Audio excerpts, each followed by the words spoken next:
அந்த ஒரு சைஸும் இருக்குது. ஒரு கிட்னி ஸ்டோன்ஸுக்கு சைஸ் இருக்குது. ஸோ அந்த சைஸை பேஸ் பண்ணி தான், ரொம்ப பெருசாக இருந்துச்சுன்னா கண்டிப்பாக சர்ஜரி பண்ணி தான் எடுக்க வேண்டியதாக இருக்கும். அதாவது கரையக்கூடியதுன்னா ஈஸியாக கரைச்சிடலாம். ஸோ நம்ம நீங்கள் அலோபதி மெடிசன் எடுத்தோம், எனக்கு இந்த கிட்னி ஸ்டோன் இருக்கும்போது என்ன ஆகுனா ரொம்ப பெயின் ஜாஸ்தி இருக்கும். அது டாலரேட் பண்ண முடியாத ஒரு பெயின் இருக்கும். ஸோ அந்த பெயின் கண்டிப்பாக நீங்கள் அந்த பெயினோடையே வந்தாலும் நான் இமிடியேட்டாக அக்குபஞ்சர் ட்ரீட்மெண்ட் கொடுத்து அந்த பெயினை கண்டிப்பாக குறைக்க முடியும். அட் த சேம் டைம் அது கரையிறதுக்கும் ட்ரீட்மெண்ட் அக்குபஞ்சரில் இருக்குது. அதே மாதிரி ரொம்ப சிவியராக உங்களுக்கு கிட்னி ஸ்டோன் இருக்கவங்களுக்கு ரொம்ப சிவியராக சிம்டம் பார்த்தீங்கன்னா அவங்களுக்கு வாமிட்டிங் இருக்கும், நாசியாக இருக்கும்.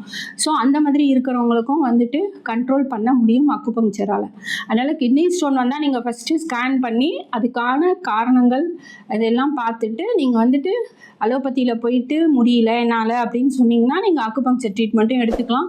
இதுலேயே மருந்து மாத்திரை கிடையாது, ஒன்லி நீடில்ஸ் வச்சு தான் ட்ரீட்மெண்ட்.